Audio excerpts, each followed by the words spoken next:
right, so let's go ahead here and dive a little bit deeper into our messaging solution.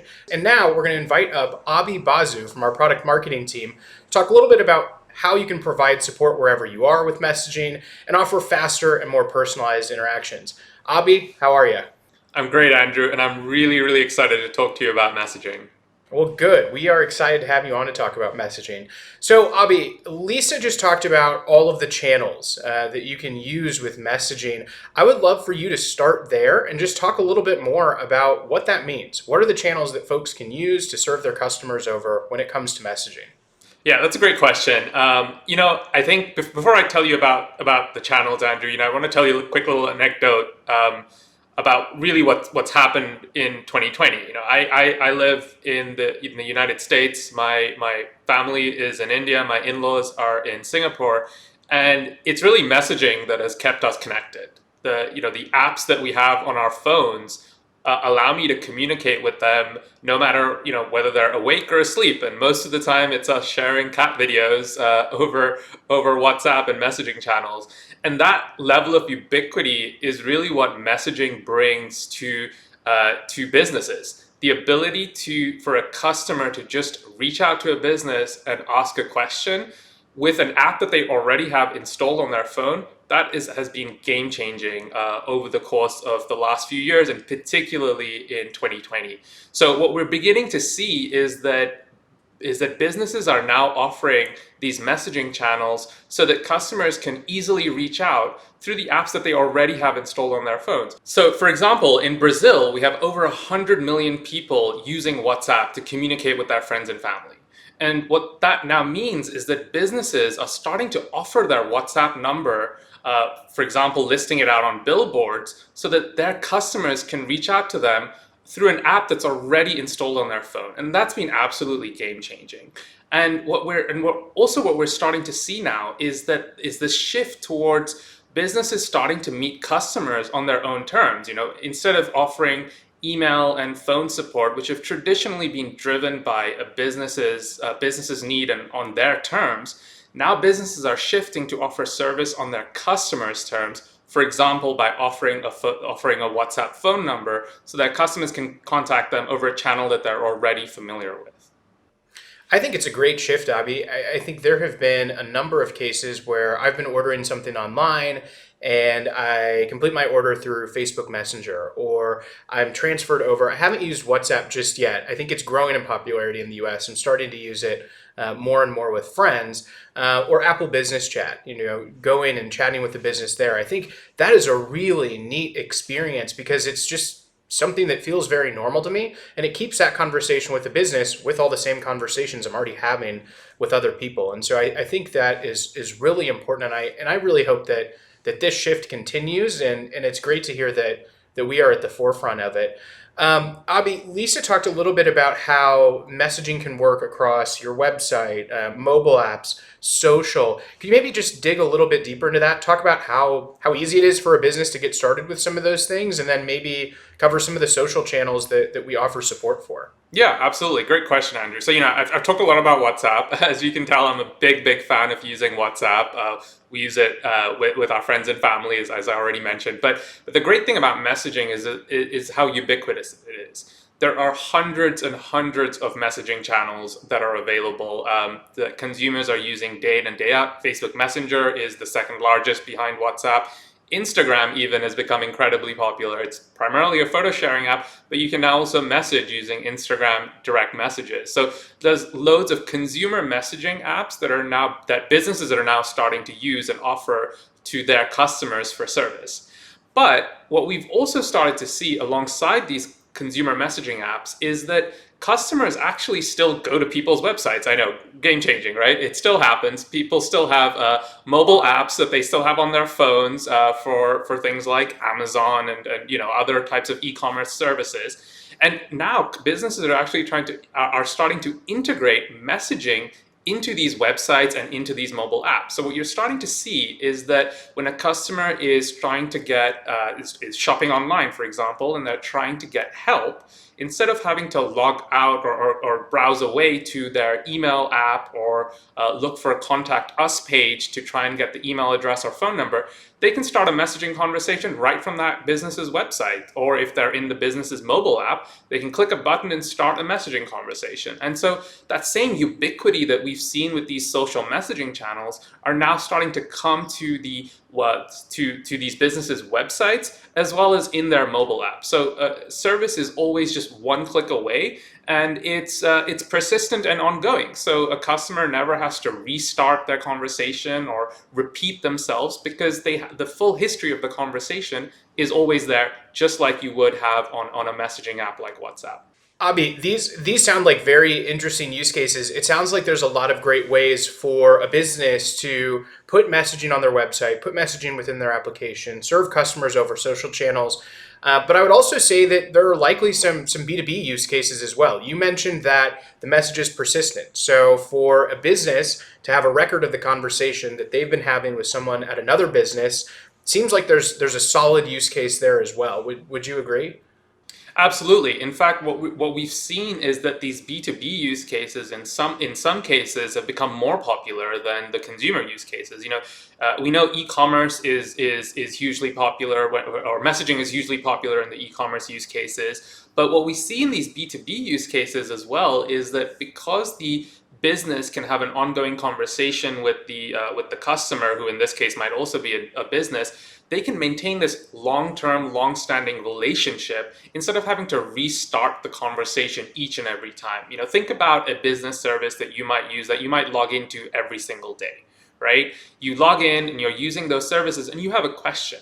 When you ask that question, you don't want to have to restate who you are, give your account number and your email ID and all those kinds of things. You just want to be able to say, hey, I have this problem, can you help me out? And the business should know who you are and respond accordingly. And really, that's what's been revolutionary with messaging embedded in these websites and embedded in these mobile applications.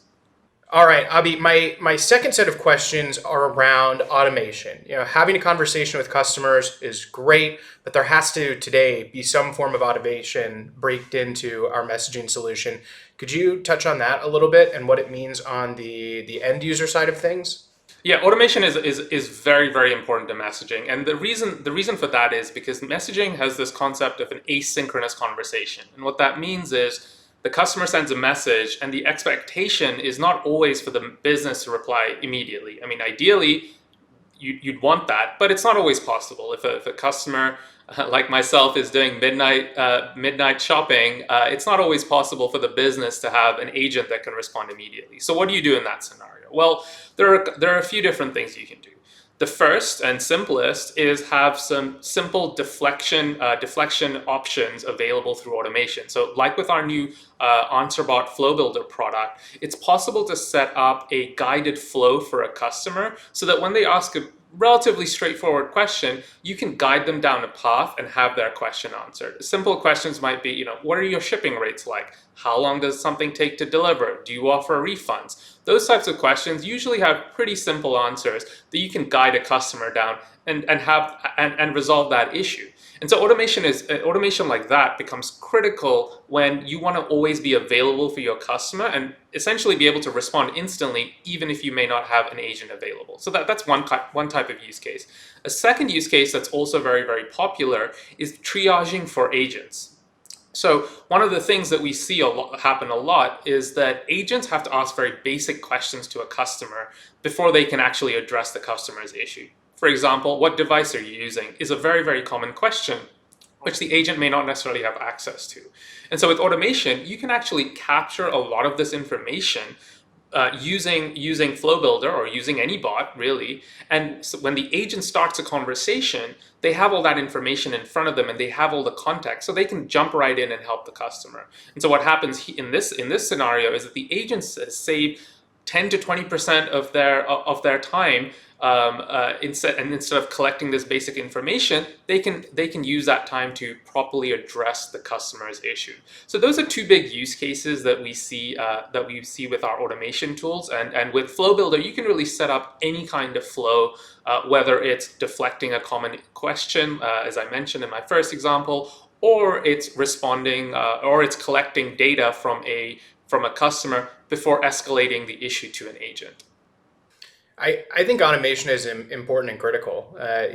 To your point of a business not being able to staff all the time, you gave the example of ordering things at midnight. That's not an uncommon case. There are many times when a support team may just offer 9 to 5 support, but their customers might be working all day. They might not be able to go to their favorite sites. They might not be able to look things up to purchase. And so they do that at the end of the day. Or they get in touch with some of the services that they're using later in the day after folks who are working behind the scenes at that company have signed off. So being able to help folks after hours, but also being able to collect information for agents before a conversation is handed off is incredibly powerful. Yeah, absolutely. And I think what we're also going to start to see now is not just we have a great out of the box product with AnswerBot Flow Builder. Very, very simple and straightforward to get started with that.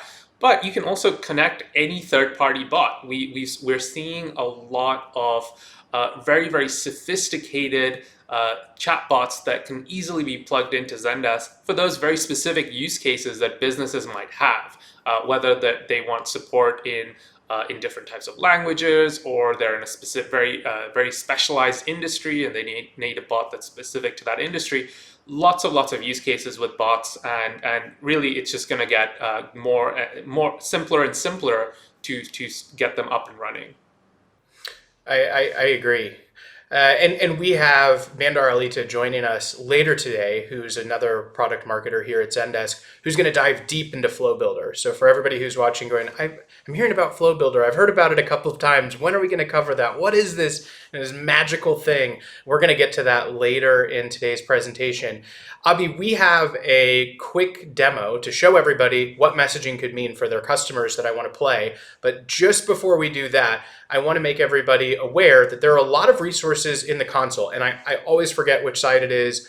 My camera, I think, is flipped from where I really am. So pointing to the left, pointing to the right, you will see a column of resources that you can click through to learn more about messaging, how you can implement and get started with messaging, and learn about everything else that we are talking about today. So with that, why don't we go ahead and play our demo?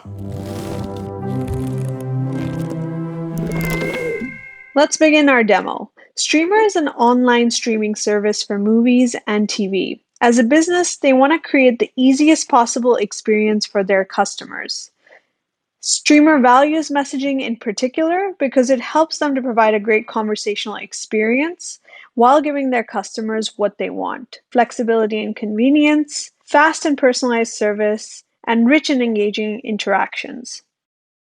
With Zendesk Messaging, customers have the convenience to contact your business on their preferred messaging channel, whether it's on your website or mobile app or through popular social apps like WhatsApp or Facebook Messenger. The beauty for customers is that they can jump in and out of the conversation, even across devices or as is convenient for them, without ever losing that conversation history. So customers never have to go through that frustrating experience of having to repeat themselves. Messaging makes it easy for regular Streamer customers like Zoe to start a conversation and stay in touch with Streamer. On the other hand, it's also equally easy for Streamer to add messaging to their website with Zendesk. It's right out of the box and takes just a few clicks to turn on so that their customers always get the help that they need when they need it at their own convenience. As we're seeing, Zoe already interacted with Streamer about a question and resolved that issue. Now, Zoe is reaching out again to get help with an error she's getting when trying to watch a TV show, and all of this is continued in that same conversation thread from earlier. As you can see, automation is built into Streamer's messaging experience using AnswerBot and Flow Builder to provide end users with faster support that's available to help them 24/7. Zoe is quickly greeted and given a few options of how she can be helped. She's having technical issues, so she clicks that option and then continues to choose the exact issue she's having. They're handing off to a human agent to solve the issue. But before doing that, Answerbot collects a couple of pieces of information from Zoe to be able to pass on that context to the human agent, Hannah. This automated and rich experience that's supported by images, carousels, forms, emojis, GIFs, and more lets the end user pinpoint their issue quickly without needing to type a response. It's fast, efficient, and provides them with an experience that's been personalized to their needs. With Zendesk Messaging, Streamer is not only able to engage with Zoe through their website and mobile app, but also reach her on her favorite social messaging apps like WhatsApp or Facebook Messenger, making sure that Zoe gets the best customer experience from Streamer no matter where she contacts them from. Zendesk Messaging provides rich, fast, and personalized conversational experiences to customers wherever they may be: web, mobile apps, or on their favorite social channels. Abhi, that was a great demo. I think it put into perspective how a business can use messaging to effectively serve their customers. For everybody that's watching today, could you, before you sign off, just tell us how easy it would be for someone else to get started with messaging to provide this type of experience? Great question, Andrew. And the best part about everything that you've seen in our messaging solution is that it's all available at the push of a button. You can go into your Zendesk account, or if you're not already a Zendesk customer, go to zendesk.com, start a trial, and just press a few buttons, and you can have messaging activated. You'll get a small snippet of code that you can put on your website or in your mobile app. Or if you have social channels that you already communicate with your customers, you can add them right from within Zendesk. No extra code required for those social channels. Super, super easy. So I would highly encourage all of you to go and check it out. Try it out. Get started with it, and then you can also set up some flows, which as you mentioned, Bandar is going to walk everyone through. Great. Good to hear it's also easy to get started with. That's also important. Abhi, thank you so much for joining today. Why don't we go ahead here and switch gears and talk about how your agents can engage with a customer over a messaging conversation.